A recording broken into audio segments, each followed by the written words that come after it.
grabando ya. Bueno, gracias por venir, ¿no? Yo soy Roberto, trabajo en desarrollo en sistemas empecé trabajando, digamos, por mi cuenta y después empecé a trabajar para una empresa y hace 20 años que estoy trabajando en desarrollo ya. Pasé 3 meses por testeo en el 2002 y era un testeo manual, o sea, testeo sin nada raro. Y así que no aprendí demasiado, digamos, en esos 3 meses de testeo, pero más adelante como que me agarró el bichito qué fue lo que me perdí de testeo y bueno, eso así empezamos a trabajar con unit testing y ese tipo de cosas en la empresa, que por suerte fuimos una de las primeras que empezamos a implementar unit testing. Y nada, uno va aprendiendo en el camino, sabe más por viejo que por diablo. Y me gustaría, ya les digo, me gustaría compartir con todos más o menos lo que fui sacando en claro de esto, porque si a alguien más le sirve, ¿no? Eh, en cualquier momento pueden interrumpir, pueden preguntar. Si tienen una duda, si tienen un comentario, no soy dueño de la verdad, así que si tienen alguna opinión distinta, algún comentario, algo que hacer, pueden interrumpir en cualquier momento y- y decir lo que piensan. No, no- yo no es una clase magistral, no es que voy a hablar durante 60 minutos y nadie me va a interrumpir. Así que me gustaría que si hay dudas, lo que sea, que pregunten, que se animen. Voy a tratar de estar mirando también el chat para los que no tienen micrófono. Eh, y nada, esperemos que sea una buena experiencia para todos. Voy a empezar compartiendo la pantalla. Eh, no iba a hacer una presentación, pero bueno, como vi que iban siendo bastantes, dije, bueno, por ahí vale la pena hacer una presentación. Estamos acá. Bueno, eh, TDD, ¿no? Vamos a empezar hablando de TDD, ¿no? Que una definición, un poquito de historia, y los tipos de TDD, algo muy básico, ¿no? Algo que como para empezar a ver de qué se trata esto, ¿no? Eh, TDD significa, yo no sé cómo se escucha esto, voy a poner el micrófono un poco más cerca. TDD significa Test Driven Development, ¿no? En castellano, desarrollo guiado por pruebas, a veces que se dice desarrollo dirigido por pruebas, ¿no? Es una metodología para desarrollar, no es para testear. Hay mucha gente que por ahí no sabe inglés y ve que la T está al principio de todo, o que cuando alguien dice cómo se llama es test driven, entonces piensa que es de testeo. No, es una metodología para desarrollar, ¿no? Y la idea central es preparar una red de pruebas unitarias, ¿no?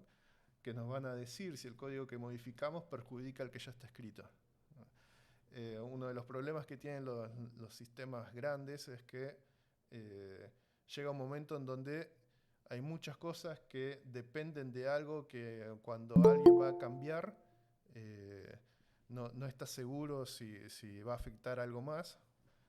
La idea de TDD es, bueno, primero asegurarme de que el cambio tiene que ser necesario.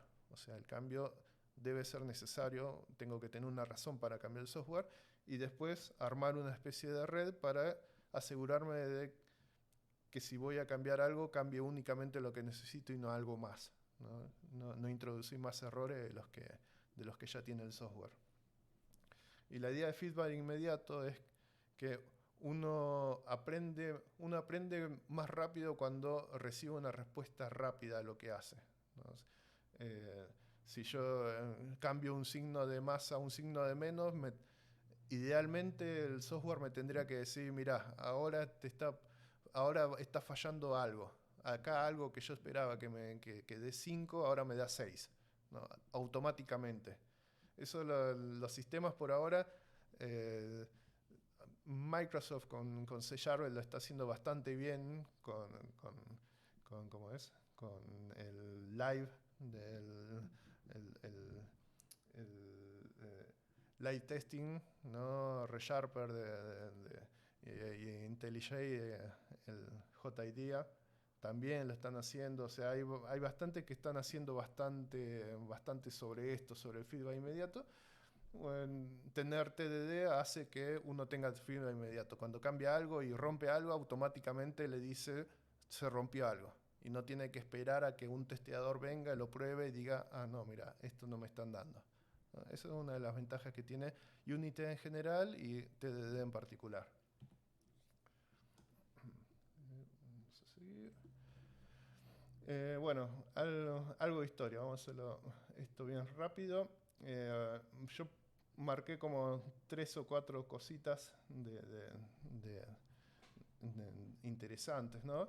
La primera es, bueno, estamos en los 60, hay que mandar a la gente a la luna, ¿no? Y hay que construir un cohete que vale $100 millones y no se puede testear. O sea, uno no puede mandarlo al espacio y que regrese, eso recién pasa ahora, ¿no? Que puede regresar y se puede reutilizar. Antes el cohete o estallaba o quedaba flotando en la nada, ¿no? Entonces los que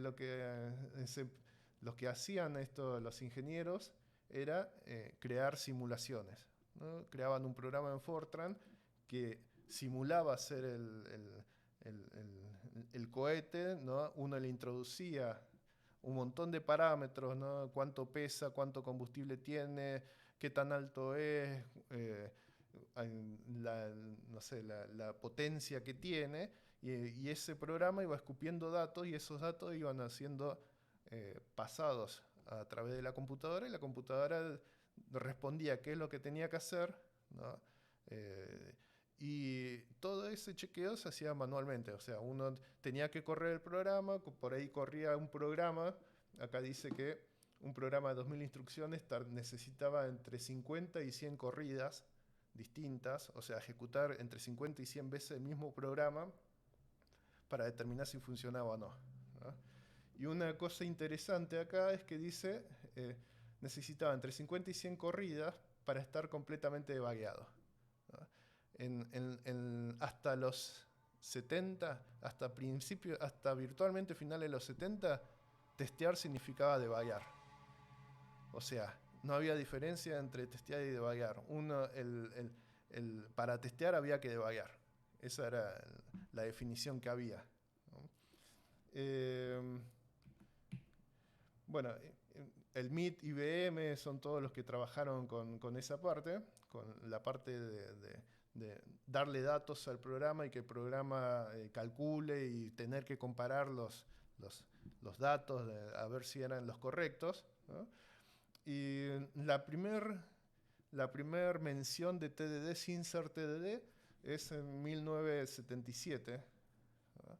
En una entrevista donde el creador de AWK dice que una vez un usuario se les quejó de que pasó 3 semanas tratando de hacer funcionar su programa y era culpa de AWK. AWK es un programa que parsea texto, básicamente parsea texto y lo puede reacomodar. Es un programa muy utilizado en Linux. Y los creadores lo que decidieron es, bueno, cuando alguien quiere meter algo nuevo, una nueva característica dentro de AWK, lo primero que tienen que hacer es escribir un testeo. Esa es la primera mención.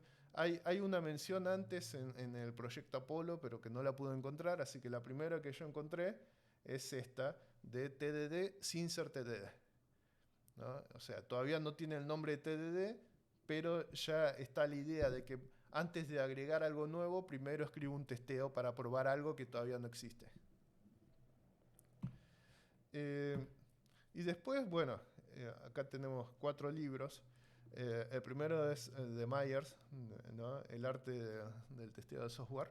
Y este es el primer libro donde un autor dice, no, debugging y testing no son lo mismo. Son dos cosas distintas. Debugging es desarrollo, testing es otra cosa. ¿no? Ese es el primer libro, es el primer lugar donde se realiza ese corte y donde se empieza a plantear, bueno, si debugging no es testing, ¿cómo tendría que ser testing? ¿No? ¿Cómo habría que testear? ¿Cómo habría que revisar un programa para poder crear los casos de prueba? ¿No? Digamos que es el libro que inició todo, ¿no?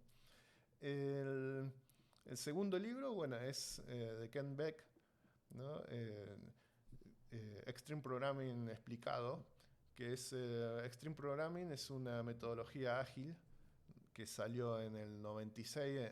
En los 90 aparecieron la mayoría de todas las metodologías ágiles, ¿no? En contraposición a las metodologías clásicas o de cascada.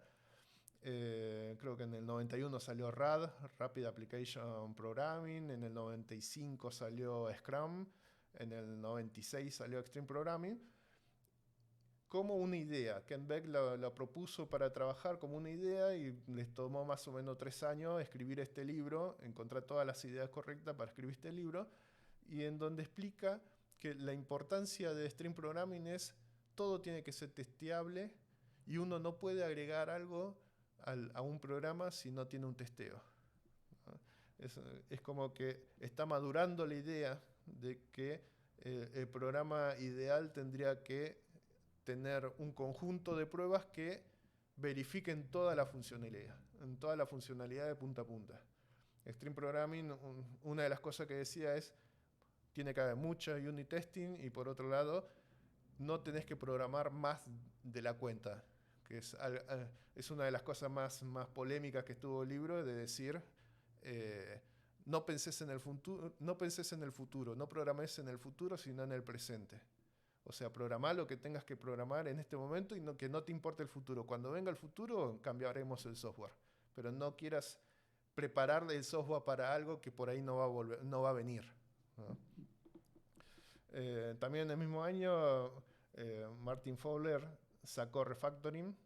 Es un libro que juntó un montón de ideas de refactoreo, de cómo modificar el código haciendo que la funcionalidad mejore, que la forma de entender el software mejore, sin impactar en los clientes, en los que están usando el software. Tiene las IDE hoy en día tienen, por ejemplo, refactoreos automáticos. Todos esos refactoreos automáticos vienen de este libro. Todos. Transformar un constructor en singleton, transformar de singlet a constructor, o sea, todo ese tipo de refactoring viene de este libro. Y en el año 2000, Ken Beck, otra vez, publica este libro, ¿no? TDD por ejemplos, en donde él dice, redescubre TDD, ¿no? Él dice, TDD ya existía, pero la gente no tenía un nombre para eso.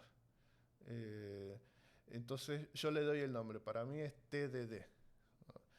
Y no se toma el derecho a decir yo lo descubrí o yo lo inventé, sino yo lo redescubrí, es lo que dice. Y con 2 ejemplos, Ken Beck acá, como no existían los frameworks para testeo hasta ese momento, estandarizados, él crea el SUnit y el JUnit, ¿no? Que es el que hoy en día usan Java. Bueno, lo escribió Ken Beck para este libro. Sobre no programar más, ¿tiene que ver con Yagni o no? Sí. Hay un montón de discusiones sobre eso, sobre cuánto es lo justo que uno tiene que programar, ¿no? Y entonces tenés conceptos como el dry, como escribir en lo justo y necesario. Toda esa familia de ideas, sí, son en las que se fue basando Ken Beck o al revés, esa familia de ideas se basaron en Ken Beck para decir, bueno, hay que programar hasta cierto punto y después dejar. O sea, no agregar más complejidad de la necesaria para hacer algo. Eh, bueno, y lo último, como para esta introducción rápida, ¿no? Los tipos. Hay dos tipos importantes de TDD. Una que se llama la clásica, la escuela clásica, también se conoce como Chicago o Detroit, y también se lo conoce como Inside Out, ¿no? Que es el TDD que es el original de Ken Beck y el que apoya, por ejemplo, Robert Martin, Uncle Bob, como le dicen, que empieza trabajando de adentro hacia afuera. Primero hace el núcleo de la aplicación, hace la lógica de negocios y va a partir de lo más interno del programa, va saliendo hacia afuera, ¿no? Las interfaces con los que tiene que colaborar, la llamada externa que tiene que hacer, pero se enfoca primero en empezar en la parte de adentro, ¿no? Y más adelante salió, bueno, la escuela, la que se llama Escuela Mackin, o Mocking, que también se la conoce como Londres o Outside In, que es la que, por ejemplo, propone Sandro Mancuso, en donde él dice, no, es mejor empezar de afuera, o sea, armar todo el esqueleto, por ejemplo, del sistema, y después que todo el interior se vaya llenando a medida que los que usan mi exterior van pidiendo cosas, ¿no? O sea, por ejemplo, si yo tengo una aplicación de banco, en la escuela clásica yo primero crearía una clase, o sea, supongo que una idea de programación tienen todos, entonces eh, en la escuela clásica uno crearía primero la clase moneda, después crearía la clase cuenta, después crearía la clase transacción, o sea, todas cosas internas del sistema. Y en la escuela de Londres, en la escuela de Mackin, lo que se hace es al revés. Primero yo armo el sistema completo, el esqueleto del sistema completo, y de afuera, bueno, de afuera, ¿qué me va a usar? Y me van a usar, por ejemplo, el depósito. Bueno, entonces creo la interfase para depósito. ¿Y qué necesita la interfase para depósito? Bueno, necesita una cuenta. Bueno, entonces creo la cuenta. ¿Y qué necesita la cuenta? Y la cuenta necesita una moneda, entonces creo la moneda. O sea, son dos formas de pensarlo. La clásica, digamos que es la más rápida, la más simple. La de Londres, digamos que es más... te permite tener el sistema, por decirlo de una manera, la interfaz completa para que el resto del equipo pueda seguir trabajando usando tu interfaz y de a poco vos vas completando la funcionalidad interna. Son dos formas distintas de hacerlo. Yo uso la clásica, pero digamos que las dos son válidas, ¿no? Y había una cosa más que iba a editarla acá, pero bueno, eh, con estas dos alcanzaría. Bueno, y entre tipos también se podría decir que tenés el TDD por unit testing y el TDD por testing funcional, que cambia un poco el manejo, pero como no puse ningún slide sobre eso, es solo una mención, ¿no? No, no voy a, en esta no voy a seguir con eso. Bueno, eso es lo que sería TDD. Ahora, TDD sin alguna forma de testear no sirve, ¿no? Entonces yo a esto lo tengo enfocado a unit testing, que sería la versión original de Ken Beck, ¿no? Entonces empezamos con unas nociones básicas de testing, ¿no? Las pruebas unitarias, o sea, unit testing, son un conjunto de pruebas aplicadas a una porción mínima de código para determinar si ésta se ejecuta dentro de determinados parámetros. Y acá hay una frase que dice porción mínima de código, que es la que siempre la gente tiende a confundir, ¿no? ¿Qué es una porción mínima, una porción mínima de código a testear? ¿Es una línea? ¿Es un método? ¿Es una función? Bueno, eso puede ser una propiedad, un método, una función, una clase entera. Incluso puede ser un conjunto de clases. O sea, depende de cómo se acceda a esa clase, cómo se la usa, ¿no? Si yo, por ejemplo, tengo una función, bueno, yo no puedo, no sirve testear una sola línea dentro de la función, Porque la función es algo cerrado, yo no puedo acceder, decirle a la función ejecuta solo esta línea y después en otro testeo ejecuta solo esta otra línea. La función se ejecuta toda completa, entonces yo tengo que considerar la porción mínima a esa función. En el caso de una clase, puede ser una clase, pero puede ser más de una clase. Si una clase que tiene un método que yo voy a llamar y dentro de ese método crea clases internas, clases privadas que yo no puedo testear desde afuera, y bueno, en ese caso, para mí la porción mínima de testear va a ser esa clase con todas las clases internas que crea al momento de ejecutarse. Otro concepto es el de cobertura, ¿no? La cobertura es una métrica que indica cuántas líneas, ramas o predicados son ejecutadas durante las pruebas. Esto es simplemente un número, un porcentaje que te dice, bueno, cuando vos corriste esta prueba, ejecutaste de tu sistema, de tu programa, ejecutaste el 20% de las líneas, el 30% de las líneas, el 40% de las líneas. Es un porcentaje. Ahora lo vamos a ver un poco más profundo. Y la complejidad ciclomática es una métrica para determinar qué tan complejo es el código y qué tan difícil es de probarlo. Bueno, lo que mencionaba, la porción mínima del código puede ser una propiedad, un método, una función, una clase entera. Acá yo tengo, por ejemplo, una propiedad que solo tiene, esto es C#, los ejemplos son en C#. Esta es una propiedad que tiene un método get, o sea que esta es una propiedad read-only, se setea una sola vez y lo único que se puede hacer es consumir ese nombre. En este caso, esta propiedad sería la porción mínima que yo puedo probar para esta propiedad. Y en este caso lo que tengo acá es un constructor, ¿no? Que tiene 3 argumentos que hay que pasarle y hace varias cosas. Tiene varias líneas, ¿no? En este caso, para la porción mínima de código sería construir el personaje y acceder a una propiedad. Porque si yo construyo el personaje, ¿no? Y no hago nada, ¿cómo sé que me lo construyó correctamente?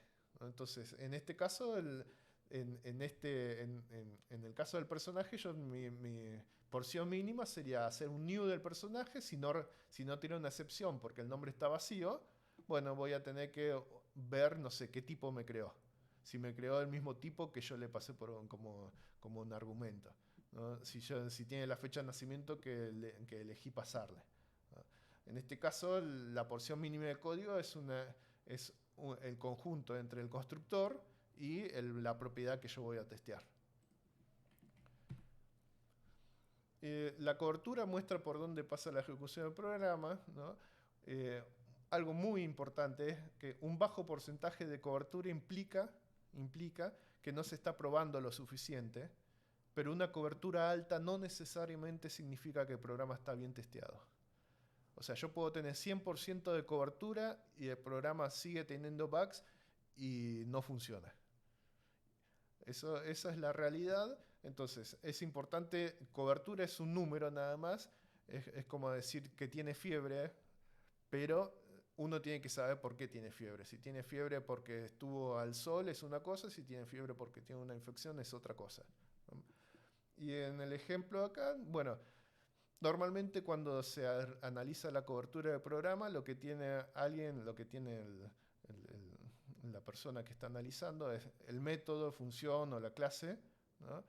Y se les marca con un software especial que calcula la cobertura, por lo general en verde si la ejecución del programa pasó por acá, ¿no? El código no importa. O sea, si es verde significa que pasó por ahí. Si es amarillo significa que pasó por ahí pero no pasó por todas las combinaciones. Y si es rojo significa que no pasó por ahí directamente. Y si se fijan acá, yo tengo la línea 32 que es el if en amarillo, también puede ser naranja, ¿no? Y en rojo esto significa que nunca entró a este if. Si nunca entró a este if significa que esto nunca fue igual. Entonces, de las dos posibilidades que tenía, que sea igual o que sea distinto, esto siempre fue distinto. Por eso este me aparece en amarillo, porque solo testeé que sea distinto y nunca testeé que sea igual. Así es como se lee el dato de la cobertura.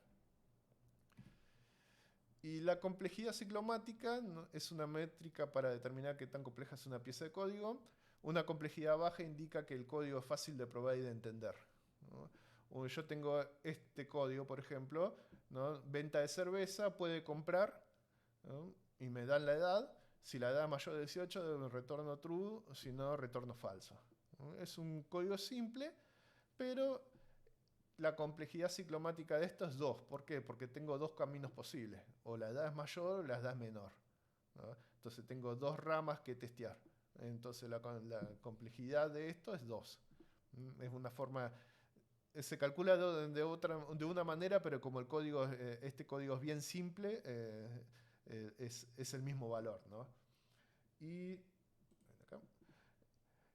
Y en cambio, si yo, por ejemplo, tengo esto, ¿no?, una caja de ahorro, puedo retirar, a simple vista es parecido, porque tengo un if, tengo dos caminos, true y false, pero en verdad la complejidad ciclomática de esto es 4, no es 2, es el doble de complejo. ¿Por qué?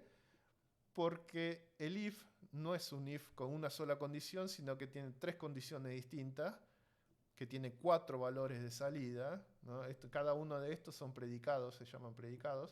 Entonces tiene 3 predicados, pero los predicados, en verdad, si yo desarmo este if en un if más abierto, digamos, por ejemplo así, vemos que lo que al principio era un if con true false, ahora es un if que tiene true, false, false, false. O sea, que tiene 4 caminos distintos por donde puede pasar.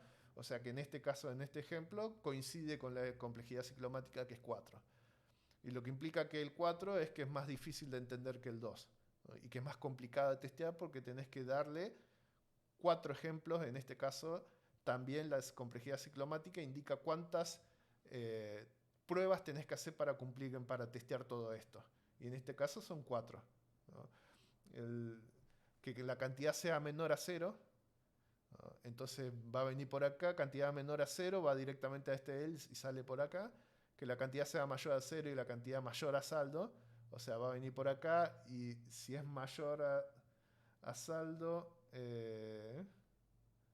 cantidad mayor a saldo, bueno, esto tendría que estar al revés, bueno, acá. Tendría que estar al revés. Si el saldo es menor a la... No, está bien. Si el saldo... No, esto tendría que estar al revés. Si uno quiere sacar más plata de lo que tiene en el saldo, tendría que salir por el false. Y al final uno tiene un límite diario para extraer, por ejemplo. Si la cantidad está dentro del límite,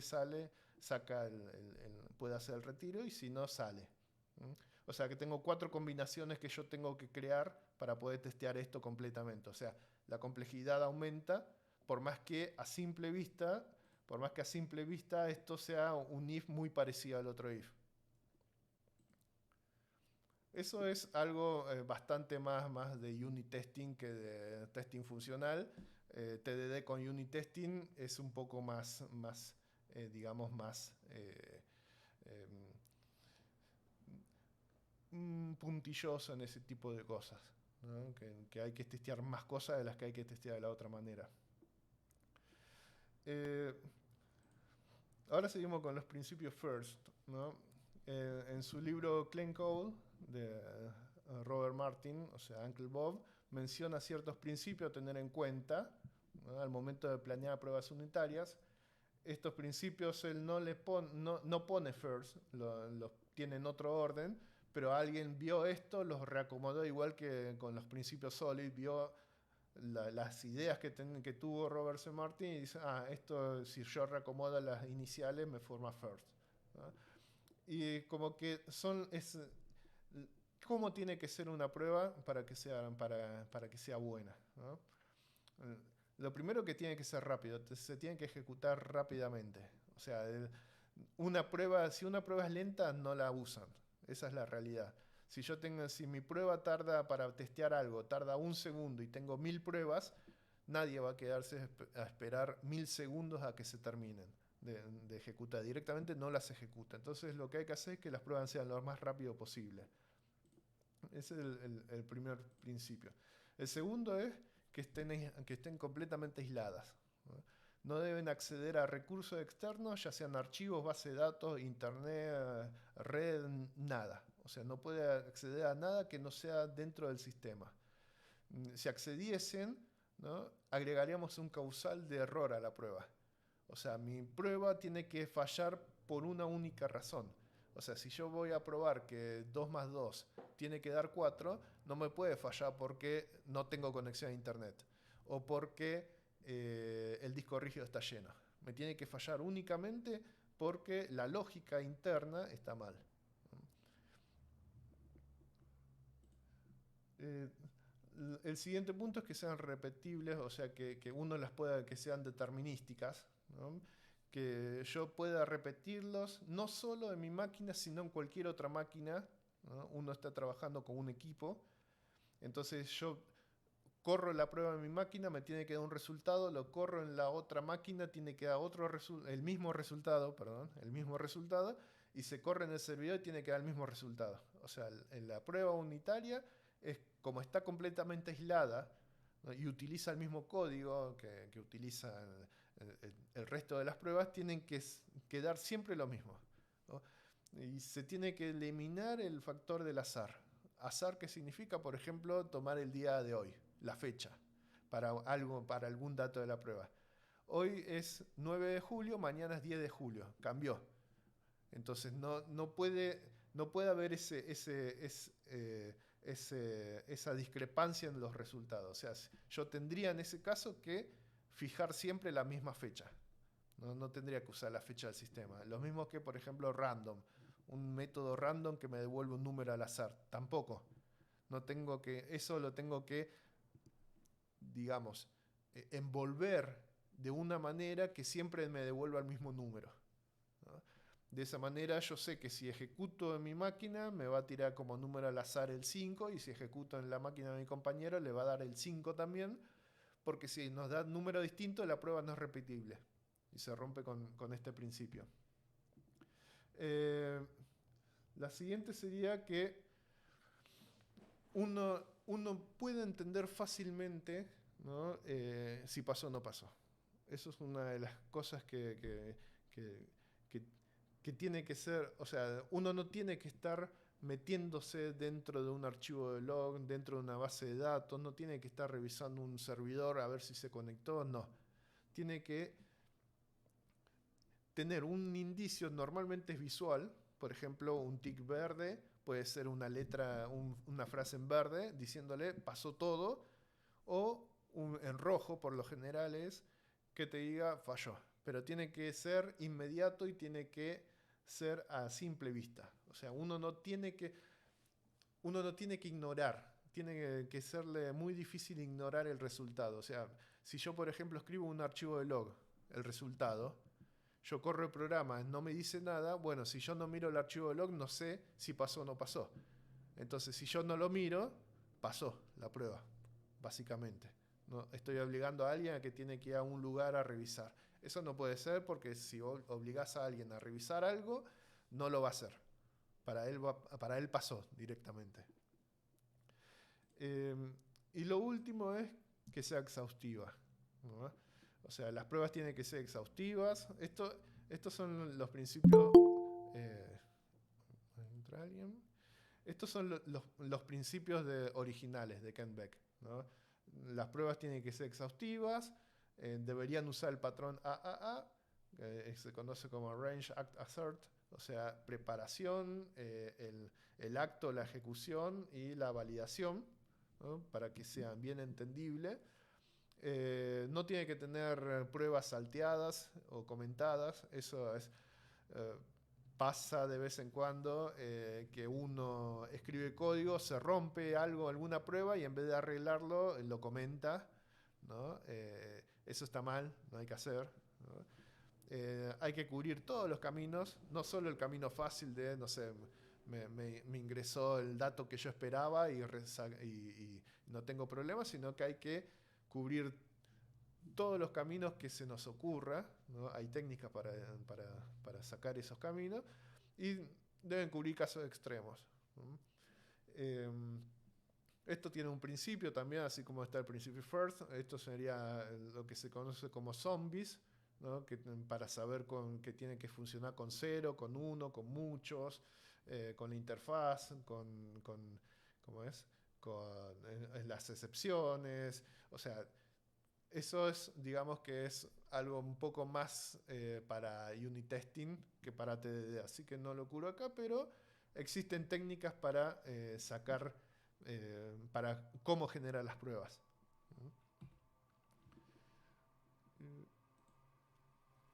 Bueno, esto sería, digamos, como una introducción a unit testing, ¿no? ¿Alguna pregunta, alguna duda hasta acá? Si tienen dudas pueden abrir el micrófono y preguntar, o por el chat, si no, seguimos. Soy como Linux. Fuiste muy clara, ¿no? Se entendió bien. ¿Se entendió bien? Bueno, Sí, perfecto. me alegro. Como digo, yo soy tipo Linux, si no me tiran un mensaje es que está andando todo bien, entonces si no me dicen pará, entonces para mí están entendiendo todos. Claro. Bueno, ahora, TDD. Entramos en la parte ya de TDD en sí.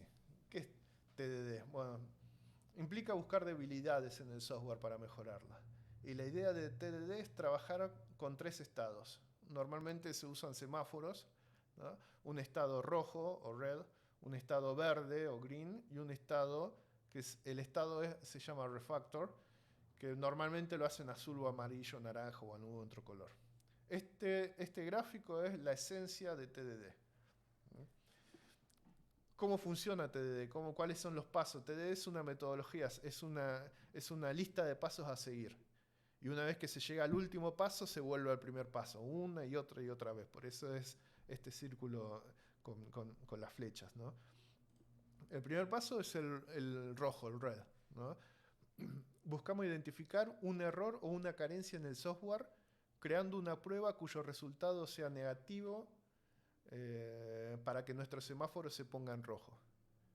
O sea, el concepto este que está escrito acá de Ken Beck es solo escribir, por un lado, solo escribir código si tenemos un testeo que está fallando, ¿no? Si no tenemos ningún testeo que está fallando, no hace falta escribir código. Esa es la idea. Y para ello creamos una pequeña prueba para demostrar que no funciona algo, ¿no? Que por ahí ni siquiera compila, ¿no?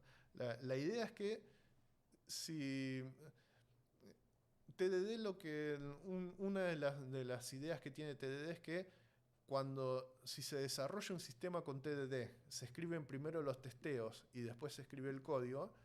Cuando termina de escribir el código completo del sistema, tiene una lista de pruebas, ¿no?, que documentan el sistema. Tiene una lista completa de pruebas que documenta el sistema. Y si yo tengo que agregar tengo que modificar o agregar código, primero tengo que demostrar que esa documentación está mal, que hay algo que está fallando, porque si no, no lo cambio. O sea, la idea del desarrollo de software es crear código que dure 20 años, que siga corriendo 20 años. O sea, porque la idea no es cambiarlo todos los años porque es una pérdida de tiempo. Uno crea software sólido y si el software es sólido, le sirve al cliente y no tiene errores, ese software va a servir durante mucho tiempo, ¿no?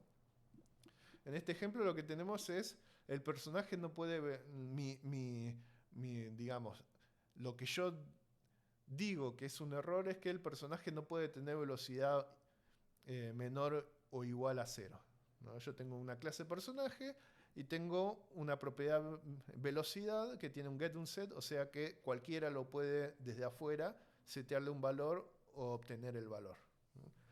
Entonces yo lo que quiero demostrar es que esta, esta, esta carencia, o sea que esto no existe, yo le puedo poner cualquier valor cuando en verdad tendría que ser únicamente positivo, ¿no? Entonces, lo primero que hago es crear una prueba, ¿no?, para validar si es verdad lo que estoy pensando, ¿no? Tengo que demostrar, lo primero que tengo que hacer es lo primero que tengo que demostrar es que yo le puedo asignar un valor inválido, ¿no? Cada lenguaje posee uno o más frameworks, ¿no?, de prueba. En C# hoy en día se usa xunit.net, ¿no? También está el MS-Test, está el NUnit. En JavaScript tenés el Mocha, tenés el Jest, en Java tenés el JUnit, en Python tenés el PyTest. O sea, cada uno de los lenguajes tiene por lo menos uno, por lo general más de un framework. Y utilizando el framework que uno elige, ¿no?, escribe la prueba. Yo en este caso lo que tengo es una clase, porque así lo exige, digamos, C#, que normalmente yo le pongo un nombre que tenga que ver con lo que yo quiero que haga el personaje, ¿no? En este caso digo, el personaje debe, y en el nombre del método, bien claro, pongo qué es lo que tiene que hacer, ¿no? Entonces, no cambiar velocidad cuando velocidad menor a 1 es indicada. Esta es mi prueba. Entonces yo lo que hago con este código es demostrar que lo contrario, que sí puedo setearle un valor inválido, ¿no? Pero la idea de la prueba es, bueno, yo creo un nuevo personaje, hago un new del personaje, le seteo el 5. Este es el arrange, o sea, la preparación de la prueba, digamos. El act sería lo que yo estoy testeando. La línea esta es una única línea que es lo que yo estoy testeando. Personaje.velocidad igual -1. ¿No? Esa es la línea que yo estoy testeando, que yo quiero asegurarme que no va a aceptar ese -1. ¿Y cómo lo verifico? El assert. ¿Cómo lo verifico? Bueno, esto lo que dice es, bueno, que la velocidad tiene que seguir siendo 5. Cada framework, por ahí tiene otro nombre, por ahí es como es, no es una clase, sino que es un método. O sea, la idea es tener las 3 secciones, al principio por lo menos, tener las 3 secciones, una range, que es preparar las condiciones para la prueba, el act, que es la ejecución de la línea que yo quiero demostrar que está bien o que está mal, y el assert, la verificación. Pueden haber muchas líneas de arrange, acá tengo 2. O sea, dependiendo del software, hay software muy complicados. Nosotros tenemos un software grande, entonces tenemos arrange que pueden ser grandes, pueden ser más de 10 líneas. Lo ideal es que sean 10 líneas como máximo, ¿no? Porque si no hay que refactorearlo, hacerlo más chiquito en lo posible. El act tendría que ser siempre una sola línea. Y el hacer puedes tener varios hacer. O sea, acá tengo uno, pero podrían ser varios. Entonces, lo que yo hago, yo escribo esta prueba y la ejecuto, ¿no? Y cuando se ejecuta, ¿no?, esto es lo que me va a decir en el caso de .NET con XUnit, lo que me manda un mensaje me dice, mira, yo esperaba que sea 5, ¿no?, y en verdad me vino -1. ¿No? Y ese esperar que era 5 es lo que yo le pongo acá. Que si yo tengo un personaje con velocidad 5 y le pongo el -1, como el -1 es ilegal, no tendría que aceptarlo y tendría que seguir teniendo 5. Entonces me dice, mira, tu prueba esperaba que tenga 5, pero en verdad tiene -1. Entonces yo con eso, al ejecutar la prueba, que se está el error porque cambió a -1, logré que mi semáforo mental, digamos, mi semáforo de estado, mi semáforo de unit test, se ponga en rojo, ¿no? Y eso significa que hay un error o una omisión en el código. Esa sería la primera parte de TDD. Tratar de alguna manera hacer que el software pase a estar en un estado rojo. La siguiente parte sería, bueno, estamos en un estado rojo, estamos en un estado de error, acabo de demostrar que me falta algo, que mi software no está haciendo algo bien. Bueno, ¿qué hacemos? Bueno, hay que arreglarlo, hay que tratar de pasarlo al estado verde, ¿no?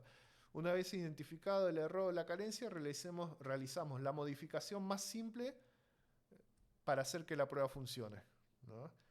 En el caso, por ahí el ejemplo no es muy bueno en C#, pero en C# lo que hay que hacer para hacerlo, y aunque no parezca complicado, es algo complicado, hay que expander la propiedad. Entonces yo ahora tengo un atributo interno, ¿no? Y cuando le seteando un valor a la propiedad, ¿no?, tengo que chequear que el valor sea mayor a 0 antes de pisar la velocidad que yo tenía. O sea, es la solución más simple que se puede hacer en este get y set, porque es una propiedad get y set. Esa es la modificación que hay que hacer en el caso de C#. Y cuando yo corro el ejecuto de las pruebas, me va a decir que esta vez pasó. O sea que la prueba que yo le seteaba un 5, después le trato de poner un -1, el -1 no lo tomó en cuenta y sigue teniendo 5. Entonces lo que me dice el unit test es, mira, pasó. Nuestro semáforo ahora está en verde, ¿no? Indicando que nuestro código funciona como lo indican las pruebas. En este caso tengo una sola prueba, pero en que el código se ajusta a la prueba. Eso sería el paso verde. El paso verde es encontrar la solución más simple posible para pasar del estado rojo al verde, para que la prueba que yo agregué funcione. Para pasar ese estado sirve cualquier cosa. Sirve hacer copy-paste, sirve hacer devolver un número hardcodeado, o sea, sirve lo que haya que hacer con tal que sea que pasa a verde y en lo posible que sea el código más simple que se puede escribir. Y finalmente, el naranja, amarillo o azul, como quieran verlo, es el tercer estado, que es el refactor o el de refactorear, ¿no? Una vez que las pruebas funcionan, podemos reflexionar en el código y en las pruebas y optimizarlo utilizando técnicas de refactoring, ¿no?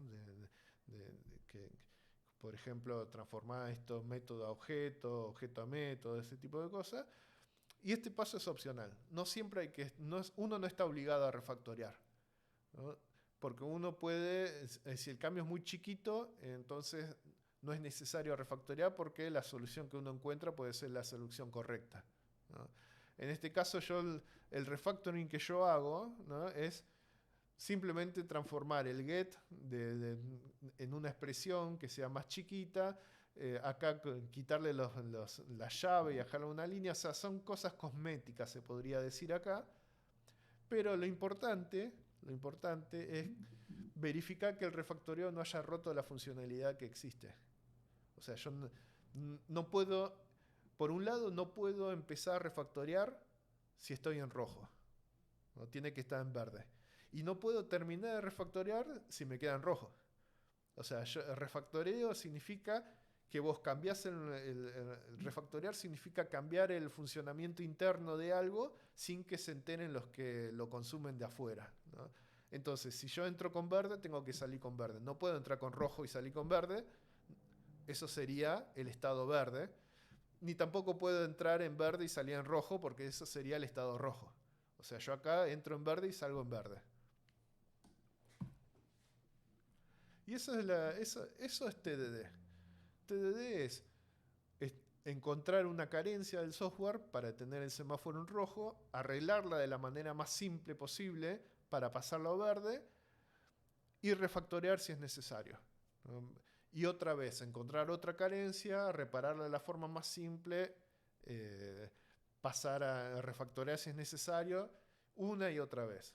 En las empresas, por lo general, no llevan cuenta de esto, pero hay una métrica que significa cuántos ciclos se hicieron en el día. Entonces alguien te puede decir, sí, yo hice 20 ciclos en el día, significa que hizo 20 pruebas, hizo 20 cambios y refactoreó como máximo 20 veces, ¿no?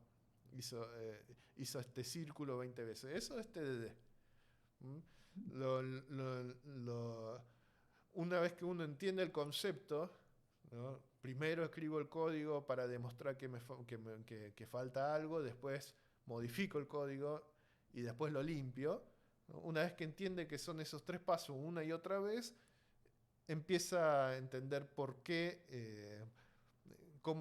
sirve tanto, por qué a la gente le sirve tanto esto. Y porque cuando yo pongo un código nuevo, sé que está funcionando y sé que no rompió nada más, ¿no? Esa es la ventaja que tiene TDD con respecto a otras, a no usarlo, en donde uno escribe un montón de código y después dice, bueno, ahora voy a testearlo, y escribe una prueba, dos pruebas y por ahí ya se olvidó de todo lo que escribió, todo el código que escribió y quedan cosas sin cubrir.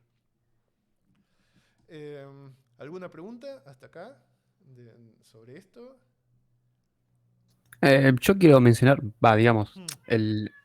un ejemplo bastante simple podría ser un ejercicio de HackerRank, porque por lo general ya te da los test. Entonces, bueno, vos estás, digamos, tratando de solucionar el problema y justamente tenés el feedback inmediato. Es eso o por lo menos yo, para que se entienda, ¿no?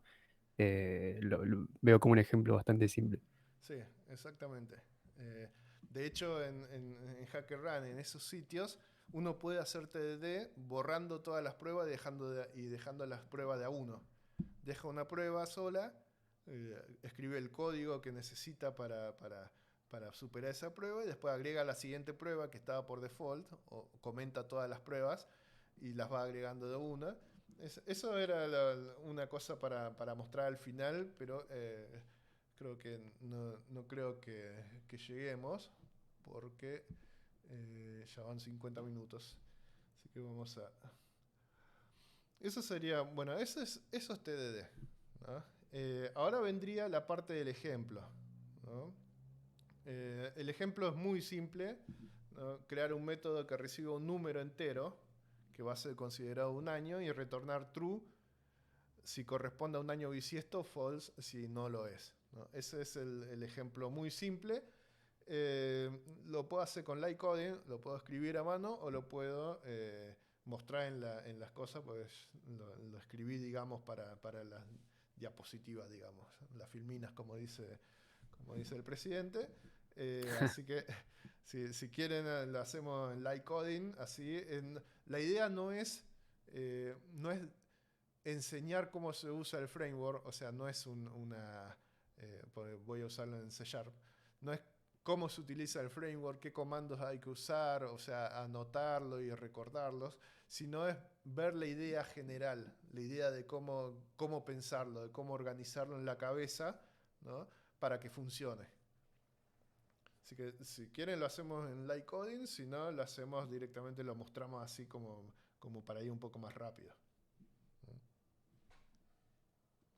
A mí me da igual, no sé qué opinas. Como quieran. Como quieran. Sí, a mí igual, a mí igual. Sí, a mí también.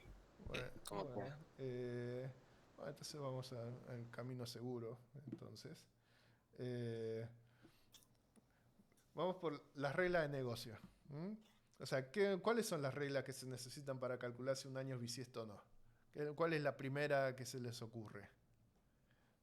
La más simple, digamos. ¿Dividir por 4 el año? Si el año es múltiplo de 4, entonces es un año bisiesto. Es, digamos, la primera regla, la regla general de un año bisiesto. ¿Cuál es la segunda regla? ¿Cuál es la excepción a esto? A ver si la saben. Te juro que me olvidé, pero creo que febrero tiene más días de lo normal, ¿puede ser? No, sí, bueno, eso es lo que pasa en un año bisiesto. Ahora, la división por 4 sirve, pero no para todos los años. Hay una excepción a esa. ¿No se acuerdan? No. Supongo si es un año impar, no sé. No, la idea es que si el año, la idea es, si es divisible por 100, no es bisiesto. Ah, sí. ¿Eh? El año, ¿cómo es? El año 1900 divisible por 100 no es bisiesto. ¿Eh? Pero esto también tiene un corolario, ¿no? Una vuelta de rosca más que te dice que si es divisible por 400 sí es bisiesto. ¿No? O sea, por un lado, si es divisible por 4, podría ser bisiesto.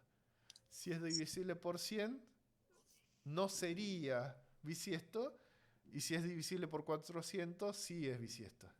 Es medio raro las reglas, pero digamos, el 2000 no tendría que ser bisiesto porque es divisible por 100, pero como es divisible por 400, sí fue bisiesto. Claro. Ahí ya no faltaría que sea divisible por 4, sino que solo con comprobar el 400 ya descarta las otras dos. Lo que pasa es que Sí. si haces el de 400 solo, en 1984 tendría que ser bisiesto. Ah, claro. ¿Mm? Entonces, lo que se puede usar, la primera es, bueno, si no es divisible por 4, no es bisiesto, directamente. Claro. Esa es la forma más rápida de hacerlo. No es divisible, no es bisiesto, directamente. Esas son las reglas de negocio. Lo importante cuando se trabaja en TDD no es tan importante a TDD se lo llama como que tiene un diseño emergente. O sea que el diseño va apareciendo a medida que uno va codificando las pruebas. Y no es tan importante saber, ¿cómo lo podríamos decir? Tener una idea de cómo va a terminar, va a ser al final el programa, ¿no? Como lo es conocer todas las reglas del negocio. Uno en lo posible en TDD tiene que saber todas las reglas del negocio. Tiene que, si por ejemplo está haciendo un sistema para alguien, tiene que ir a esa persona y preguntarle, bueno, ¿qué pasa si pasa esto? ¿Qué pasa si pasa aquello? ¿Puede pasar esto? ¿Puede pasar aquello? ¿Qué pasa si te pagan así? ¿Qué te pasa si no te pagan? ¿Qué pasa si te pagan de esta otra forma? O sea, tiene que hacer todas las preguntas necesarias porque todas esas preguntas después se transforman en pruebas. ¿Mm? Y cada una de esas pruebas tiene que demostrar que el sistema no está haciendo lo que esa prueba quiere que haga, ¿no? Y así va surgiendo, a medida que se van haciendo esas pruebas, va surgiendo el diseño del sistema final, digamos. Ahí no sé si puedo hacer un comentario. Sí, Es que algunos por ahí dicen que, bueno, justamente las pruebas es parte de la documentación o parte de la regla de negocio. claro. Ahora, ¿qué pasa si cambia el negocio? Implica cambiar los test. Ahí entramos en una polémica, por lo menos yo creo que sí, debería cambiar los test, pero bueno, hay gente que los borra y se hace de vuelta, no sé. Bueno, ese es eso por trabajar en un contexto ágil, ¿no? En el desarrollo de Cascada, uno tenía los requerimientos al principio, se firmaban y listo. El cliente no podía cambiar los requerimientos por más que el software tarde 3 años en que se le entregue. Pero es cierto, en un desarrollo ágil uno puede decirle hoy es dividido por 4 y mañana dividido por 6. Puede pasar. Y uno tiene que aceptar ese cambio, tiene que borrarla. O sea, uno no se tiene que encariñar con las pruebas. Eso es una de las cosas que es más difícil para un programador al principio, es uno no se tiene que encariñar con lo que escribió, tiene que estar dispuesto a borrarlo si ya no es necesario. Y uno es hermoso tener un programa que tiene, no sé, 200 unit-tests, pero si tenés que borrar 50 porque cambió algo y ya no es necesario, hay que borrarlo. Por más que duela, por más que se haya tardado días en escribir todo eso, uno tiene que estar dispuesto a borrarla, ¿no? Y el entorno ágil te obliga a eso, te obliga a, bueno, esto ya no se usa más, se borra, listo. Queda en el Git, queda en el repositorio, el historial, por si en algún momento se necesita. Comentarlo hace que el archivo sea grande, que tenga huecos en el medio, directamente se borra. Hay que estar dispuesto a eso y una de las cosas que más duele, lo digo por experiencia, una de las cosas que más duele al principio cuando se hace TDD es escribir código y después darse cuenta que, uy, estoy haciendo todo lo mismo, lo puedo simplificar y todo ese código que escribí se tendría que borrar. Bueno, son... A ver, ¿qué nos mostramos? Bueno, todavía no me decido si hacerlo, codificarlo o no.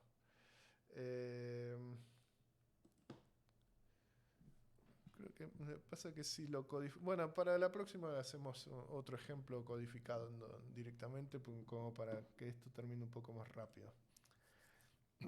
Entonces, lo primero que voy a hacer es plantear una prueba, ¿no? Que es conociendo las reglas de negocio del año bisiesto, digo, bueno, si no es múltiplo de 4, se retorna falso, porque si no es múltiplo de 4, ya no hay que considerar el resto de las opciones. Entonces, si no es múltiplo de 4, no es bisiesto, así de simple. Entonces, lo que yo hago esto de XUnit, otra vez lo digo, de net. Entonces hay cosas que me obliga net o me obliga XUnit a hacer. Lo importante es, por ejemplo, el nombre del método, ¿no? Lo escribí todo en inglés porque yo en el trabajo uso inglés y como que lo hago más rápido en inglés, pero el método se llama retornar falso cuando el año no es divisible por 4. Así es como se llama.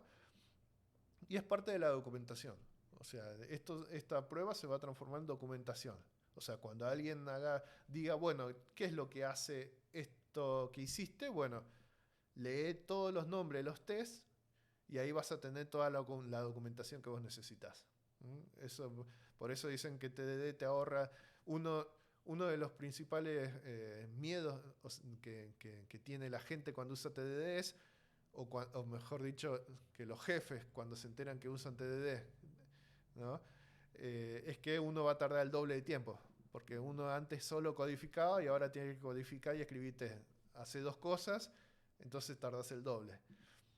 Y no, porque en verdad,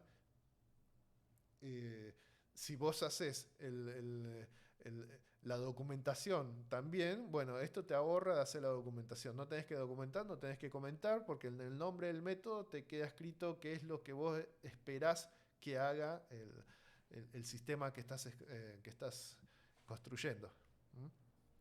Entonces acá yo lo que hago es, yo creo, crear una prueba unitaria y tomar todas las decisiones de diseño que sean necesarias, ¿no? Y yo acá estoy tomando dos decisiones de diseño, ¿no?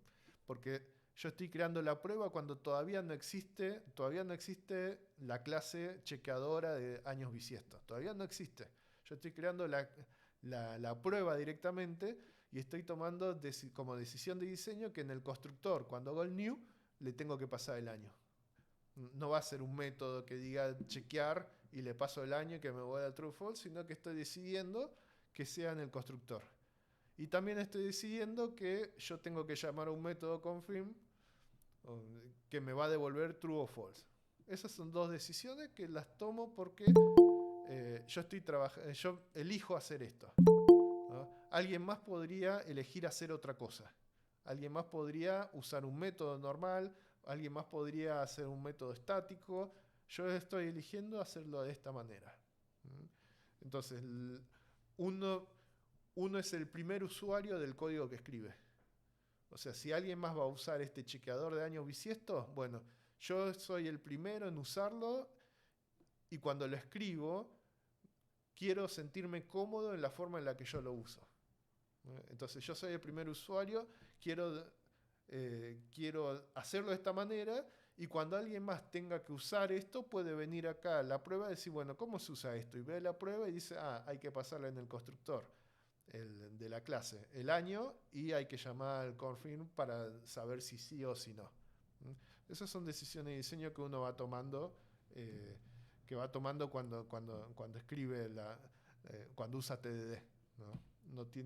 No hay alguien más que le diga, bueno, hacelo así o hacelo de esta otra manera. Uno es el que decide. Y ahora, el semáforo está en rojo, tengo que hacerlo en verde. ¿Cuál es la forma más simple de hacerlo? Bueno, el constructor no hace nada y el método confirm devuelve falso. Esa es la forma más simple que hay para que la prueba se ejecute correctamente. Entonces, cuando yo ejecuto la prueba, no tengo el coso. ¿O me falta? Bueno, cuando se ve que me falta en el medio la cosa. Por ahí aparece después el coso, la filmina. Entonces, cuando yo escribo la prueba, el confirm me devuelve siempre falso. Entonces, esto va a dar verdadero y la prueba va a correr correctamente. Yo estoy hardcodeando el false. Estoy asumiendo que siempre me van a mandar un año que no es bisiesto. Ahora, cuando uno hace esa asunción, está abriendo la puerta a, bueno, ¿qué pasa si? ¿No? La contradicción. Entonces, lo que buscamos es la contradicción. Bueno, ahora si yo te mando algo que es múltiplo de 4, tendría que ser bisiesto, ¿no? Entonces yo creo otra prueba que se llama retornar verdadero cuando el año es divisible por 4, ¿no? Cuando se puede dividir por 4, y le mando en el constructor esta vez 1980, que sí es bisiesto, y llamo al confirm. Ahora, el confirm yo lo hardcodeé para que devuelva siempre falso. Entonces, cuando yo ejecuto esta prueba, va a fallar. Esta prueba me va a decir, yo estaba esperando que me devuelva verdadero, pero me estás devolviendo falso. ¿No? Hay una prueba que pasa, una prueba que pasa, que es la prueba anterior, que verificaba que no era divisible, que no era año bisiesto, y hay una prueba que falla, que es esta nueva. Estoy demostrando, por eso mi semáforo acá está en rojo, estoy demostrando que falta, que el software tiene un bug o que le falta implementar algo. Entonces, lo implemento. ¿Cómo lo implemento? Yo decido cómo implementarlo. Yo lo hago de esta manera. Entonces, lo que voy a hacer es guardarme el año, ¿no? Esto lo guardo en un atributo interno de la clase. Me guardo el año. Y en el confirm lo que hago es preguntar si el año es 1980. Esta es la forma más simple de resolver esto, ¿no? Parece contradictorio, parece que está mal, pero mis dos pruebas que yo tenía escritas pasaron. Este es uno de los conceptos que a todos nos pareció más extraño cuando empezamos y que les va a parecer extraño a los que empiezan. Es la solución más simple no necesariamente es la mejor, es la más simple para que pase todo. Uno lo que tiene que hacer es devolver lo más simple posible, hacer el menor procesamiento posible para que las pruebas pasen. ¿Por qué? Uno podría preguntar, ¿por qué hacer eso?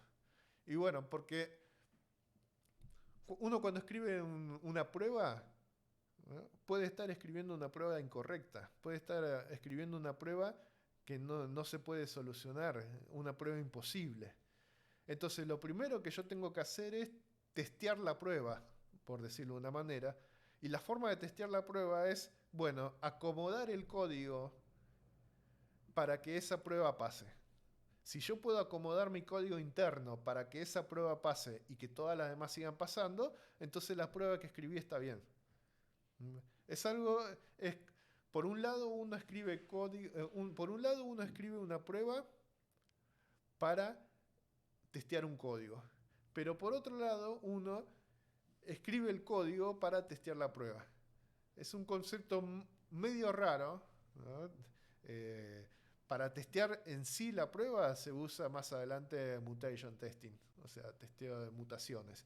Pero esta es una forma rápida como para decir esta prueba es válida. Por eso se busca la solución más simple. En este caso es preguntar si el año es 1980.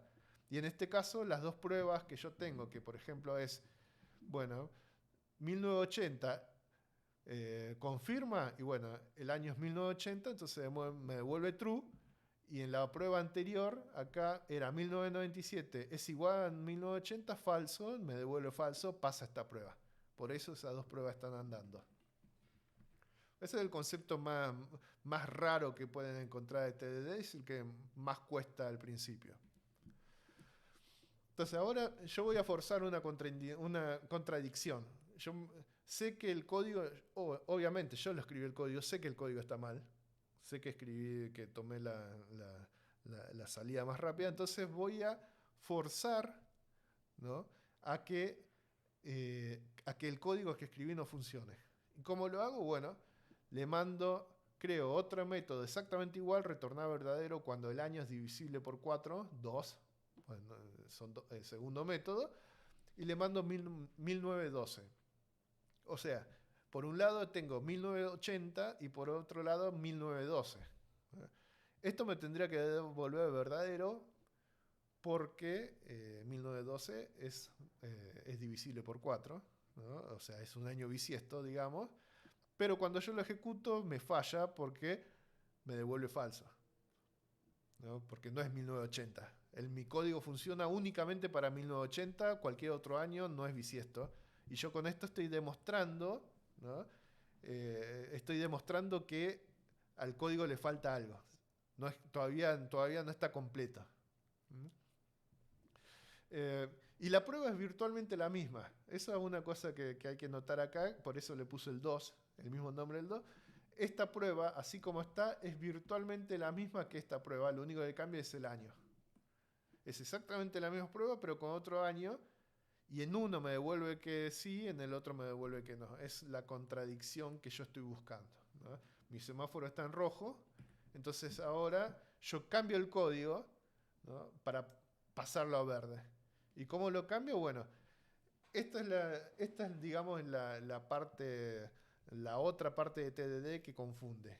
O sea, yo sigo guardando el año como siempre y acá calculo el año si es divisible por 4 y si el módulo de 4 es 0, o sea, si es divisible por 4, si es múltiplo de 4, entonces bisiesto. Y ahí las 3 pruebas pasan. Ahora, uno me puede decir, ¿por qué no escribiste esto al principio de todo? En la primera prueba de todas. Y es cierto, este es un ejemplo muy simple, un ejemplo en donde todos saben cómo se calcula un año bisiesto. Lo podría haber escrito en la primera prueba de todas. Podría haberlo hecho. Ahora, esto tiene 1, 2, 3, 4 líneas de código, ¿no? Es una clase que tiene 4 líneas de código. Imagínense tener un sistema que tiene 1.000.000 de líneas de código, que tienen que testear una clase que tiene 2.000 líneas, ¿no?, que tiene métodos que tienen 300 líneas cada uno, y que por ahí ustedes no escribieron. Lo escribió alguien más que ya no está más en la compañía. Entonces, ¿pueden sacar de una cómo funciona todo eso y sacar el algoritmo correcto para hacerlo bien a la primera? Y es muy difícil. Es muy difícil. La idea de TDD es que sea ágil. Entonces, si para mí, yo cuando tengo que corregir, yo estoy en semáforo rojo porque encontré un error, tengo que pasar a verde, tengo que decir, bueno, ¿la forma más rápida cuál es? ¿La forma correcta cuál es? La forma correcta por ahí no la conozco, por ahí me va a llevar 6 horas encontrarla. Entonces uso la forma más rápida y agrego una prueba. Otra vez, encuentro otra contradicción, encuentro otros datos por el que no funciona. Prueba fácil o prueba compleja. La fácil, elijo una solución fácil y lo que voy haciendo es creando un conjunto de pruebas unitarias donde me dicen, bueno, con 2 es este valor, con 3 es este valor, con 4 es este valor, con 5 es este valor. Y yo por ahí saco el patrón, ¿no? Descubro cuál es el patrón y digo, ah, pero esto es, no sé, esto es, qué sé yo, es Fibonacci. Y el código ese que yo no entendía, enorme, porque las variables se llaman A igual a 5 y B igual a X menos Z y Z llama al método X2 guión bajo 1 y que yo no entendía nada, eso es la serie Fibonacci. Entonces, uno lo que hace es, uno busca el feedback inmediato.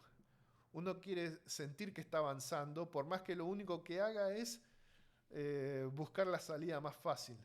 Uno va construyendo la red, de la que hablamos al principio, la red de contención en base a ejemplos. Y una vez que consigue la cantidad suficiente de ejemplos, por ahí dice, pero ahora ya puedo calcular cómo es el algoritmo. Y ahí uno coloca el algoritmo que calculó, que en este caso es muy simple, pero uno coloca en ese momento ese algoritmo y se fija si todas las pruebas que estuvo haciendo en el medio pasan o no pasan. Si pasan todas las pruebas, es muy probable que sea el algoritmo correcto. Si no pasa alguna, bueno, a seguir agregando ejemplos para ver si uno descubre o no cuál es el algoritmo.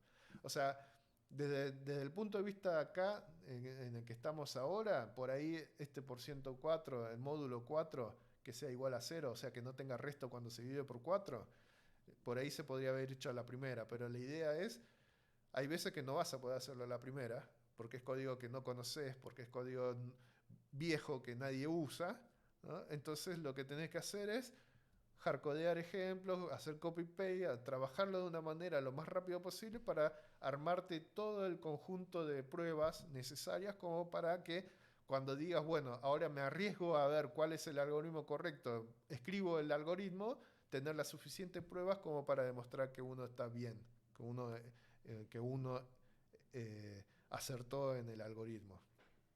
Esa es una de las cosas que también confunde bastante TDD, es cuál es la prueba más chica, cuándo pongo la prueba correcta ahí, cuándo pongo el algoritmo correcto ahí, ¿no? Esa es una de las cosas que se aprende con mucha práctica. Hay que practicar mucho, hay que hacer muchos ejemplos, muchos problemas, y de a poco va aprendiendo a cuándo es el momento correcto de poner el algoritmo.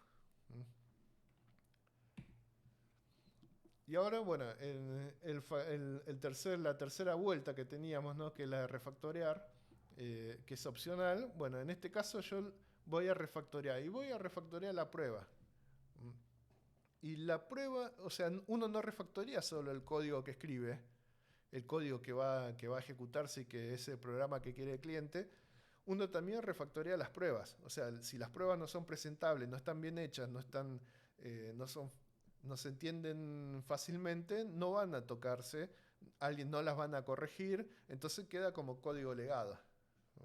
Entonces, lo que yo encuentro acá es, bueno, tengo dos pruebas que son exactamente lo mismo, uno es 1980 y uno es 1912. Es la única diferencia, y el 2 para que no tire error porque es 2 veces el mismo nombre, pero es básicamente lo mismo.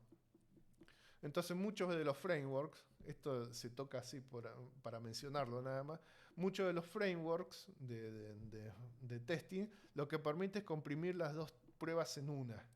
En el caso de XUnit, ¿no? Lo que se hace es, bueno, el hecho, fact es hecho, el hecho se transforma en una teoría en donde este número que yo tenía acá adentro y este número que tenía adentro se lo saca afuera como atributos, 1980, 1912, y estos números van a pasarse, el framework se los va a pasar por argumento al método. Entonces yo lo que hago es directamente, en vez de tenerlo hardcodeado dentro del código, lo recibo a partir de esta lista, ¿no? Entonces yo ya no necesito tener dos pruebas, tengo una sola parametrizada, ¿no?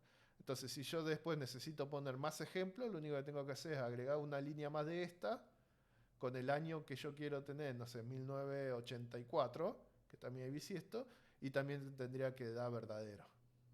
Esta es una forma, esto se llama DDT, Data Driven Testing, ¿no? Y lo tienen casi todos, sé que JUnit lo tiene, PyTest lo tiene, o sea, es una forma de comprimir el código, ¿no? Una de las cosas importantes de TDD es la parte de refactoreo, que no haya código repetido, ¿no? En lo posible que no haya código repetido, y esta es una forma de hacerlo. Esto lo toco así por arriba, como para mostrarle así un poquito de que esto existe. Los frameworks de testing son muy poderosos, tienen un montón de cosas más. Esto es como para decirle, esto también existe, y seguimos con otro tema que es TDD. Si en algún momento se hace una charla de unit testing nada más, entonces se puede hablar de esto más en profundidad, ¿no? Pero esto es como para decir, bueno, yo tenía dos códigos iguales, lo comprimo en uno solo, para que quede más prolijo. Y otra cosa que hago, bueno, voy a no refactorear la prueba, acá tendría que haberlo cambiado, refactorear un poco el código, otra vez tomando decisiones de diseño yo mismo. Y lo que yo tengo acá al principio es, o sea, para decirlo muy, muy rápido, porque en verdad no es idea de objeto, no es clase de objeto, sino es una charla de TDD. Bueno, acá el problema que yo tengo con esto es que cada vez que se llama a confirmar, calcula esto, ¿no? Y en verdad el año, no importa si lo calculo ahora, mañana o pasado mañana, para el mismo año tiene que ser siempre el mismo valor. Entonces lo que hago es refactorear esto y que en el constructor directamente hago esto.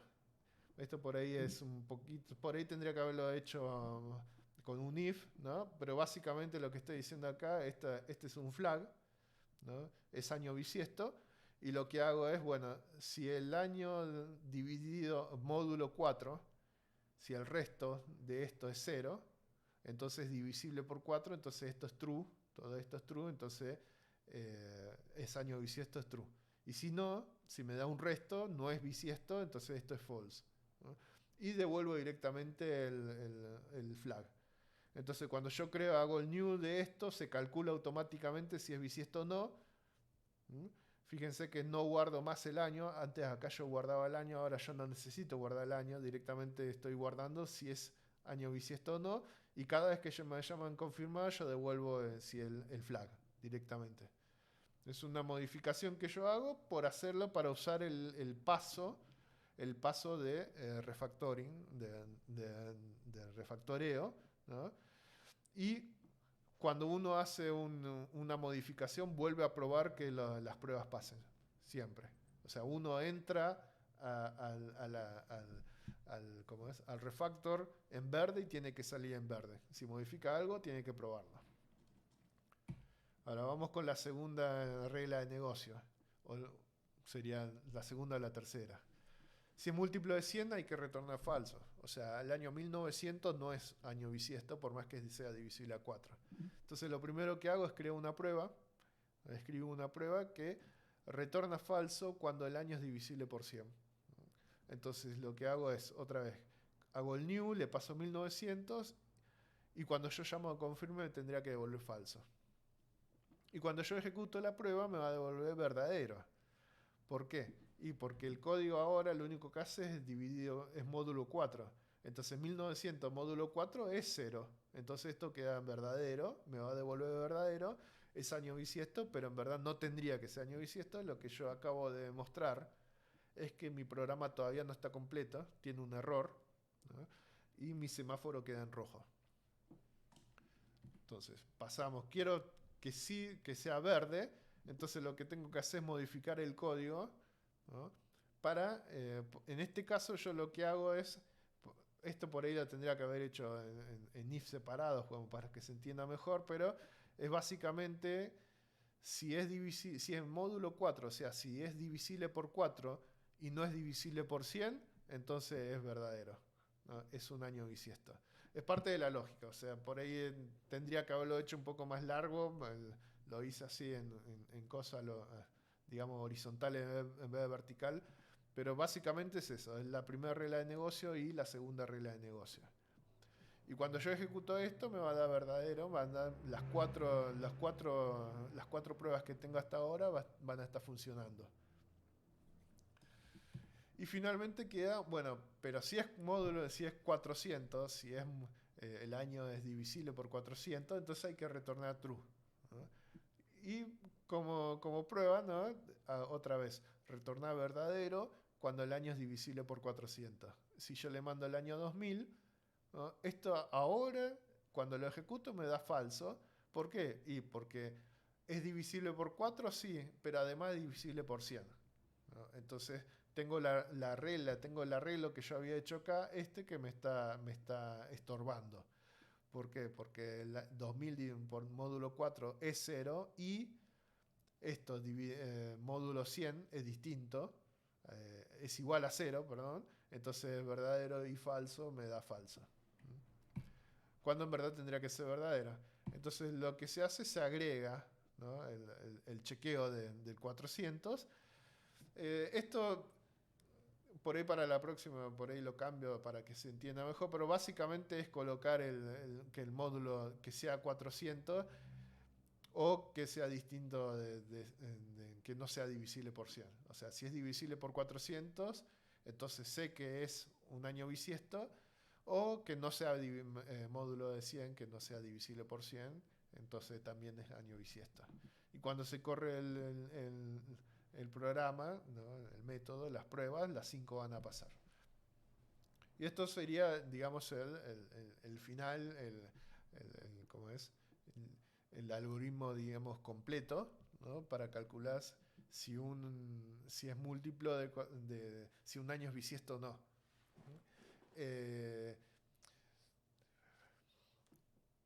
Acá dice Julio Medeto. Así dice, felicitaciones por terminarlo, felicitaciones para el coso. Eso básicamente sería TDD, un ejemplo TDD, un ejemplo hecho, escrito así, preimpreso, pero si lo hubiese hecho a mano en Visual Code, hubiese sido virtualmente igual, ¿no? Por ahí hubiese tardado un poco más de tiempo, pero esa es la idea de TDD, como uno primero entiende las reglas de negocio y bueno, crea una prueba para demostrar que una regla de negocio todavía no está aplicada. Y después escribe el código para que esa regla se aplique. Por más que la forma de la aplicación no sea la mejor de todas, por más que no sea la correcta, uno lo que quiere es construir una cantidad determinada de pruebas unitarias para que cuando en el momento en que aplica la solución correcta, tener la suficiente como para demostrar que en verdad es la solución correcta. Si yo no hubiese hecho las pruebas de módulo 4, por ejemplo, por ahí yo podría mandarle un año que es bisiesto y me devolvería que no es bisiesto. ¿Por qué? Porque no hice la prueba, o sea, nunca está chequeando, nunca está entrando por este lado, está entrando siempre por el otro lado. Y bueno, el anexo es un poquito de cosas. Bueno, si yo tengo ya hecho todas las pruebas unitarias y TDD, por TDD, ¿no? Cuando yo verifico la cobertura, por lo general da el 100%. Porque de acuerdo a TDD, uno primero escribe la prueba y después modifica el programa. Entonces es como que cada línea en el código está justificada. Tiene una prueba que pasa por ahí, ¿no? Entonces, cuando uno trabaja con TDD, no 100% porque este caso es muy, muy chiquito, el del año bisiesto, pero es realista tener más del 90%, ¿no? Más del 90% escrito, cubierto cuando se desarrolla con TDD. Cuando no se desarrolla con TDD, bueno, uno escribe todo el programa. Lo contrario a TDD es TAD, Testing After Development, o sea, pruebas después del desarrollo. Y cuando uno hace eso, por ahí se olvida de casos especiales que tomó en cuenta en el código, por ahí se olvida directamente de opciones del código directamente. Entonces, por lo general, la cobertura en ese caso en pruebas baja y baja bastante. Podría bajar a un 50%, podría bajar a un 15% de cobertura. Y esto sería, por ejemplo, cómo se muestra la cobertura. Hay herramientas para calcularla, para ver la forma visual, ¿no? Acá vemos que está en verde las líneas por donde pasó.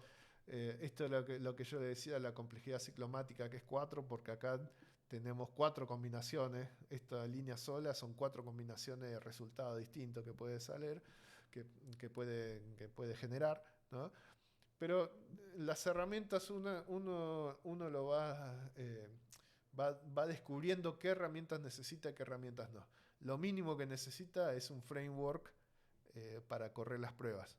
Porque sin el framework hay que correrlas a mano y volvemos a 1964, la NASA testeando con IBM y MIT el módulo lunar a mano, ¿no? Entonces uno de lo que necesita como mínimo es un framework de testeo, que por suerte todos los lenguajes tienen, y por suerte la gran mayoría está basado en lo que se llama XUnit, pero no de Net, sino de Ken Beck, que cuando hizo el libro de TDD por ejemplos, dijo, bueno, el framework ideal tendría que tener esto, hacer esto, y bueno, todos se basan en eso. Entonces es muy fácil pasar si uno sabe lenguajes de programación, por ejemplo, no sé, Java y C# y JavaScript, bueno, pasar de escribir código para testear en JavaScript a escribir código para testear en Python es muy parecido. Ahí pasa un link de cosas, de complejidad ciclomática. No es algo que... no es algo, digamos, hay como para mencionarlo, ¿no? No es algo que por lo general los desarrolladores se interesen, porque hoy en día no se toca tanta lógica como se tocaba antes, ¿no? Entonces y se deja esa parte de testing se la deja, por ejemplo, a los testeadores. Entonces yo tengo un método y por ahí el método tiene una complejidad muy alta, pero bueno, que el testeador se arregle. O sea, yo no hago las pruebas, que el testeador se arregle en encontrar todas las combinaciones para testearlo. Es medio feo decirlo, pero muchas veces pasa eso, ¿no? Saber calcular la complejidad, uno para calcularla bien, lo que hace es arma un flowchart y de ese flowchart arma el grafo de flujo, que no es lo mismo, y en base al grafo de flujo puede calcular la complejidad. O uno que con experiencia lee el código y lo calcula. Pero digamos que no es algo que hoy en día se haga demasiado, ¿no? No, tal cual, si vamos a la realidad, bueno, yo no lo hago. Solamente si alguien está interesado, justamente pueden saber que es un grafo, si es que no vieron esas estructuras de datos, ¿no? Pero es solo de investigación, nada más. Claro. Y O sea, además, sí. sí. No, que además no te aporta valor, digamos, al desarrollo. No, Menos. son estadísticas. O sea, Claro, uno, digamos que cuando uno, por ejemplo, si uno es freelance y hace un desarrollo para un cliente y lo entrega y pasa a hacer un desarrollo a otro cliente, o si trabaja en una consultora donde está pasando de un desarrollo a otro desarrollo todo el tiempo, y no se preocupa si el código que escribió es bueno o no, si es mantenible, si se puede extender, o si es difícil de leer. No, o sea, lo que quiere es terminarlo, entregarlo, cobrar y seguir, ¿no? Ese tipo de cosas se ve más en las empresas que tienen un software propio, por lo general en las pymes que tienen software propio, donde tienen que mantener ese código por años, por décadas, ¿no? Entonces ahí es cuando uno empieza a decir, bueno, si yo escribo mal el código ahora, dentro de 5 años, cuando vuelva a tocar esto, no voy a entender qué fue lo que hice. Entonces como que uno empieza a tomar en cuenta ese tipo de cosas ahí. Pero si no, si uno trabaja freelance y tengo que hacer algo para un cliente y listo y me olvido, la mayoría no se preocupa por eso. Y ya para terminar, ¿no? El resumen, ¿no? Escribir código nuevo solo si existe una prueba que falla antes. ¿Cómo es? Si no hay falla, si no tengo una prueba para demostrar que algo falla o que algo falta, ¿no? Entonces no tengo que tocar el código. Básicamente es eso. El código es algo que mientras menos se toque, mejor, ¿no? Y de hecho, uno pasa más tiempo leyendo código que escribiendo. El 10% del tiempo lo pasa escribiendo, el 90% del tiempo restante lo pasa leyendo. Entonces, mientras menos toque el código, menos posibilidad hay de que se rompa, por decirlo de una manera bien artesanal.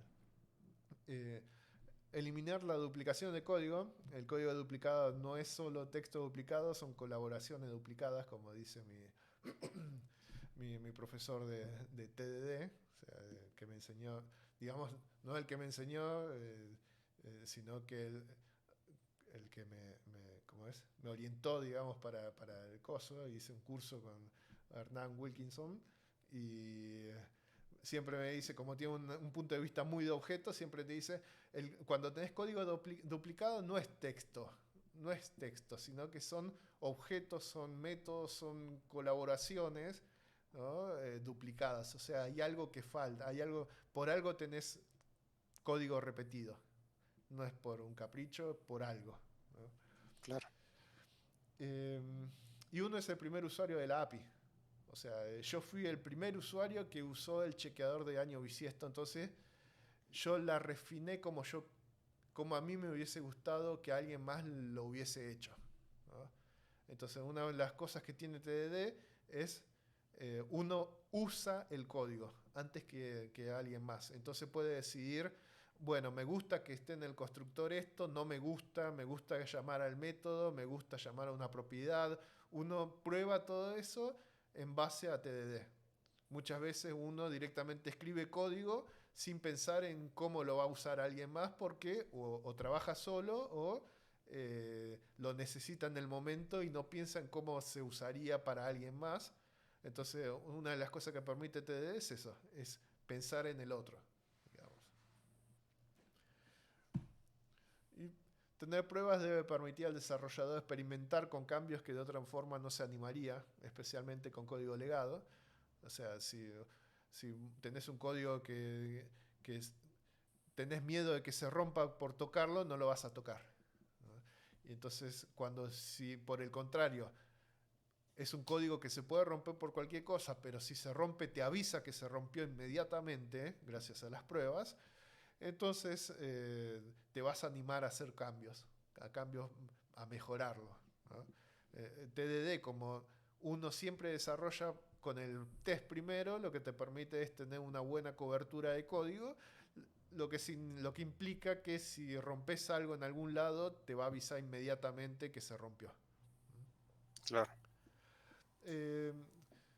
Esto es algo que puede pasar si al agregar una prueba nueva, o sea, yo tengo 3 pruebas, agrego una cuarta, la ejecuto y está verde, o sea, sigo estando en el estado verde, significa que la prueba está repetida, o sea, que la prueba que yo agregué es igual o muy parecida a otra anterior, que anteriormente escribimos más código del que deberíamos haber escrito.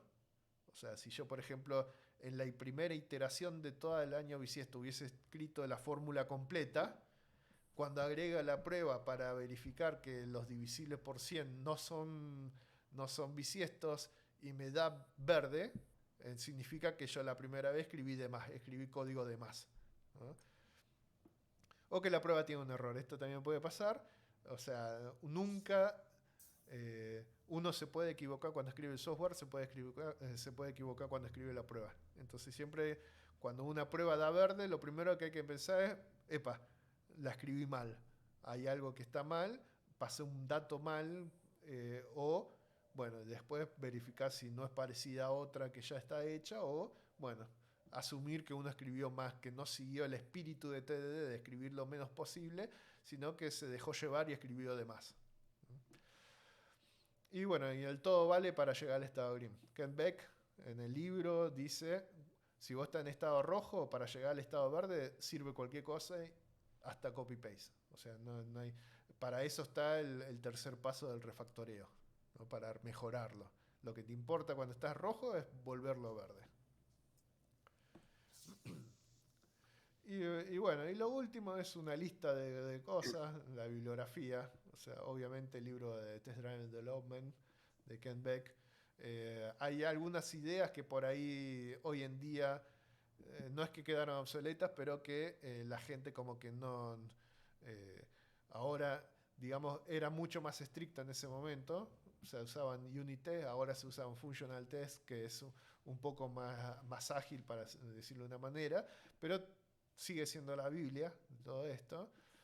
Clean Code, obviamente, el libro de Robert Martin, de Uncle Bob, que tiene toda la parte de First, ¿no? Y tiene también la parte de Solid, o sea, así de importante ese libro.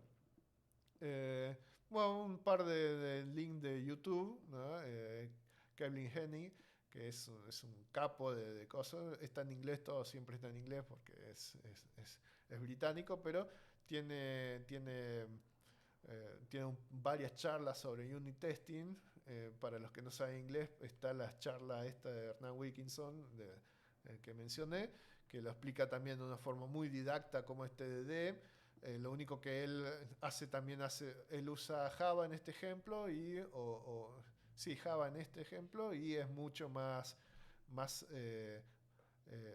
hace mucho más refactoreo, ¿no? Porque los ejemplos que usa él son más complicados. Diseño ágil con TDD de Carlos Ble también era un libro gratuito. La primera versión era un libro gratuito. Después hizo una web y un libro pago, digamos. Así que la web pueden visitarla, está bastante buena. La web es el primer libro en web, digamos. Y explica TDD también, con ejemplo en C# y ejemplo en Python. Y lo último sería, bueno, el blog de TDD Guide by Zombies, que es básicamente, bueno, cuando uno tiene que crear las pruebas, ¿qué pruebas? ¿Cuáles son las pruebas que uno tendría que crear? ¿No? Y también así usa un juego de palabras. Z significa cero, en inglés, obviamente. O sea, crear pruebas para cuando no hay datos, cuando hay un dato, cuando hay muchos datos, cuando los datos están bien al borde, por ejemplo, 0, -1, +1, más infinito, menos infinito, para las interfaces, para las excepciones y para los casos más simples, que por lo general muchas veces se olvidan de testear los casos más simples de todos y son los que fallan. Y nada, creo esto es todo. Se hizo un poco más largo, bueno, bastante más largo de lo que tendría que haber sido. Pero bueno, es un pantallazo de TDD. Es para que tengan una idea, para que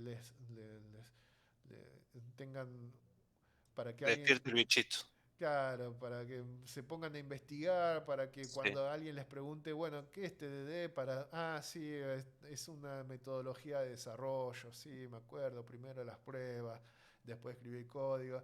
O sea, para empezar a investigar, como casi todo lo de sistemas, hay que practicar muchísimo esto. O sea, hay que sentarse y bueno, el programa que yo estaba haciendo de una manera, hacerlo con TDD. Primero la prueba, después el código.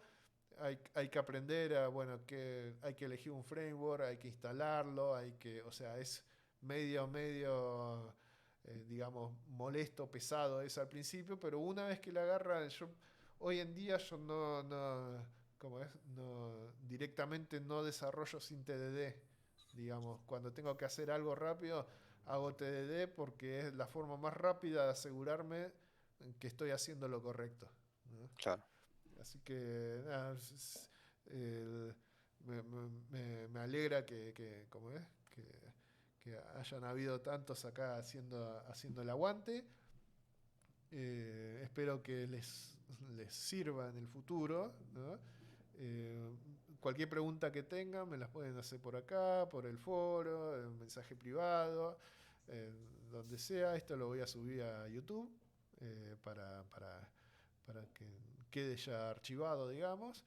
Y nada, si tienen, si necesitan documentación o necesitan, bueno, cómo sería para JavaScript, cómo sería para Python, también les puedo dar una mano en buscar cómo hacerlo. O sea, yo lo tengo hecho, creo que en 4 o 5 lenguajes lo uso. Y cualquier cosa, podemos hacer algo, una charla más avanzada, digamos, tomando temas de unit testing, completamente unit testing, o de TDD con testing funcional, o el inside out o el outside in, ejemplos de eso, o un ejemplo más complicado de TDD, de un desarrollo. O sea, eso después lo podemos arreglar, ¿no? Sí. Espero que les sirva, que les haya servido. Y nada, si no tienen preguntas, hasta aquí llegaríamos. Muy bien. Sí, después cuándo haríamos para buscar para buscarte en YouTube para También pongo el link ahí en el mismo post. buenísimo. En el mismo post pongo, ahora lo dejo subiendo y yo me imagino que, es más, si lo pongo a subir ahora ya me da la URL, pero no pueden acceder. Pero ya la URL queda ahí y cuando se termine de subir y procesar ya podrían acceder ahí. Perfecto. Bien. Bueno, entonces si no hay preguntas, ¿cómo es? Si les parece bien, entonces terminamos. No, nada más que agradecer y que me pareció una muy buena introducción como para que despierta interés para seguir uno profundizando también. Me alegro. Sí, coincido con Gustavo. Muchas gracias, Roberto. Ah, Igual vos siempre copado en todo, en contestar en el grupo. En esto siempre, muchas gracias. no hay por qué. Muchas gracias. Muy buena la clase, me encantó. Me alegro. Muchas gracias, Roberto. Gracias, Roberto. Gracias a ustedes por venir. Gracias, Roberto. Gracias. Nos vemos, gente. Nos vemos, Abel. Nos vemos, Un abrazo. Luis. Nos Chao, vemos, chao. nos vemos. Muchas gracias.